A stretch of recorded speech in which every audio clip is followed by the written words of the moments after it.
कोई भी ऑटोमोबाइल जो मतलब इलेक्ट्रिक से चलता है उसका जो टोटल कॉस्ट आता है उसमें सबसे ज्यादा कॉस्ट उसके खुद की बैटरी का आ जाता है, जो लगभग 30% हो जाता है। तो टोटल अगर बैटरी सस्ती है तो कार सस्ती रहेगी, बैटरी महंगी हो जाएगी तो कार महंगी हो जाएगी। इसमें लिथियम आयन का ही प्रयोग किया जाता है, जिसके कई रीजन है। लिथियम आयन बैटरी जो है हल्की होती है और इसकी बैकअप पावर बहुत ज्यादा होता है, और ये बहुत हल्का होने की वजह से अगर भारी हो जाएगा तो गाड़ी भारी हो जाएगी तो ज्यादा पावर लेगी, ये होता है। और जबकि जो लेड एसिड बैटरी सीसा सन्ना एक बैटरी का प्रयोग करती है, काफी भारी होता है और इसके टूटने उठने का डर ज्यादा रहता है, बैटरी को ज्यादा इधर उधर ले जाएंगे तो इसकी लाइफ घटने लगती है। इसमें H2SO4 का प्रयोग किया जाता है और डिस्टिल वाटर, पानी को खौला दीजिएगा ना तो उसमें जो कचरा है, जो मैग्नीशियम है, कैल्शियम, उसको बाहर निकाल दीजिएगा तो शुद्ध पानी जो बच जाता है उसी को हम लोग डिस्टिल वाटर कहते हैं। तो इसमें डिस्टिल वाटर डाला जाता है। एग्जाम में क्वेश्चन पूछेगा तो H2SO4 का परसेंटेज कितना होता है, तो 38% H2SO4 पाया जाता है, और जो डिस्टिल वाटर होता है सल्फ्यूरिक एसिड के अलावा डिस्टिल वाटर 62% पाया जाता है।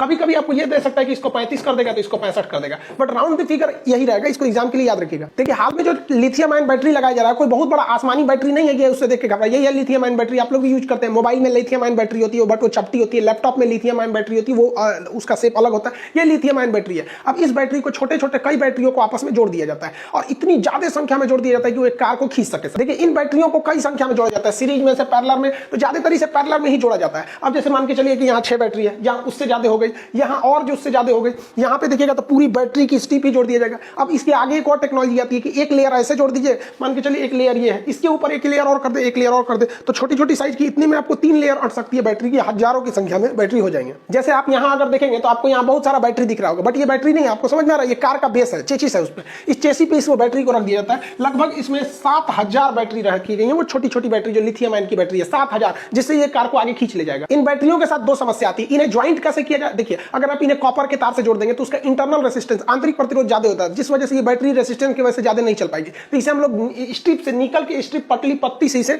ज्वाइंट किया जाता है ताकि ये मजबूती से पकड़े भी रहे और एक दूसरे में आपस में कनेक्ट भी रह सके। आप देखिए इसमें खूब बेहतरीन ढंग से निकल का प्रयोग कर दिया जाता है। निकल भारत में उड़ीसा में ज्यादा मात्रा में पाया जाता है। दूसरी समस्या ये आती है कि जब आप 7000 8000 बैटरियों को जोड़ते हैं तो ऐसा भी हो सकता है आप चार्ज में लगाएंगे तो कुछ बैटरी ज्यादा चार्ज हो जाएगी, कुछ बैटरी कम चार्ज हो गई, या फिर फुल चार्ज करने के बाद ऐसा भी हो सकता है जब आप गाड़ी लेके गए तो शुरुआत की कुछ जो गाड़ियां मोटर के पास है वो क्या हो गई, डिस्चार्ज हो जाएंगी जल्दी, और जो दूर है वो डिस्चार्ज नहीं होंगी। तो इसको समस्या दूर करने के लिए एक सिस्टम आता है जिसे कहते हैं बैटरी मैनेजमेंट सिस्टम, BMS। ये बैटरी मैनेजमेंट सिस्टम एक समान रूप से बैटरियों को चार्ज करता है और जब ये गाड़ी चलती है तो एक समान रूप से उनके खर्च को भी करता है, जिससे कि पूरी तरह से पावर बैलेंस रहता है और गाड़ी स्मूथली चलती है। तो ओवरऑल आपके दिमाग में बैठ गया कि भैया निकल और लिथियम की बहुत ज्यादा जरूरत है, अदरवाइज हम इलेक्ट्रिक कार की कल्पना नहीं कर सकते। इसके लिए भारत सरकार ने काबिल नाम की एक योजना का प्रस्तुत किया। ये 3 कंपनियों का एक ज्वाइंट वेंचर है जिसका फुल फॉर्म, काबिल का क्या होता है भैया, खनिज, KA से हो जाता है खनिज, B से हो जाता है विदेश, I से होता है इंडिया लिमिटेड, खनिज विदेश इंडिया लिमिटेड। ये 3 कंपनियां इसमें मिलकर काम करती हैं। इन 3 कंपनियों के ज्वाइंट वेंचर से इसे बनाया गया है और इसे ये दिया गया है कि जितने भी स्ट्रेटेजिक जरूरतों की जो खनिज है वो भारत में कहां कहां है उन्हें ढूंढिए, या विदेश में कहां कहां है उनका पता करके उनसे समझौता करके आप उसे लाइए। जैसे यूरेनियम हो सकता है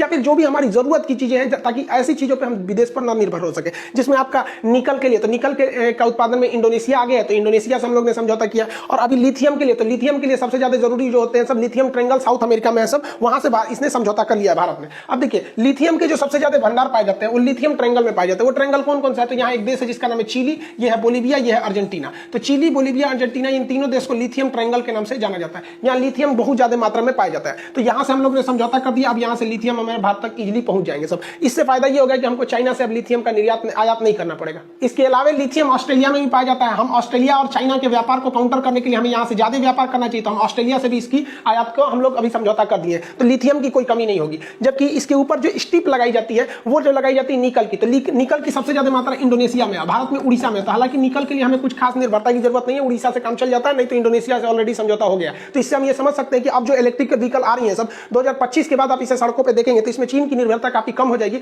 और ये जो हालिया घटना जो गलवान को देखते हुए नीति आयोग ने एक अलग से गठन भी कर दिया है कि भैया जो भी कंपनी भारत में आके लिथियम आयन की बैटरी बनाएगी या उसका मैन्युफैक्चरिंग प्लांट डालेगी तो उसको अलग से छूट दिया जाएगा, टैक्स में भी छूट दिया जाएगा। लिथियम के अलावा भी आपको कुछ पता होना चाहिए, जैसे एक पदार्थ होता है सोडियम। सोडियम एक ऐसा तत्व है जिसे आप चाकू से काट सकते हैं, एक्टिव होने की वजह से इसे केरोसिन तेल में रखा जाता है। जबकि फास्फोरस जो होता है, फास्फोरस को आप मिट्टी तेल में रखते हैं, सफेद फास्फोरस को मिट्टी तेल में पानी में रखा जाता है। लाल फास्फोरस तो खैर ये क्या होता है, स्टेबल होता है, इसे माचिस की तीली पर लगाया जाता है जिससे ये ज्वलनशील हो जाता है। हमारे शरीर में भी फास्फोरस पाया जाता है, जिसके शरीर में फास्फोरस ज्यादा पाया जाता है उसे चींटी वगैरह काटने, डंक, बिच्छू के डंक वगैरह कम चढ़ता है। तो देखते होंगे किसी को बिच्छी मारेगा तो कूद जाता है, कोई को असर नहीं करता है। तो जिनमें फास्फोरस अधिक रहती है अगर उनके मरने के बाद उनकी चिता को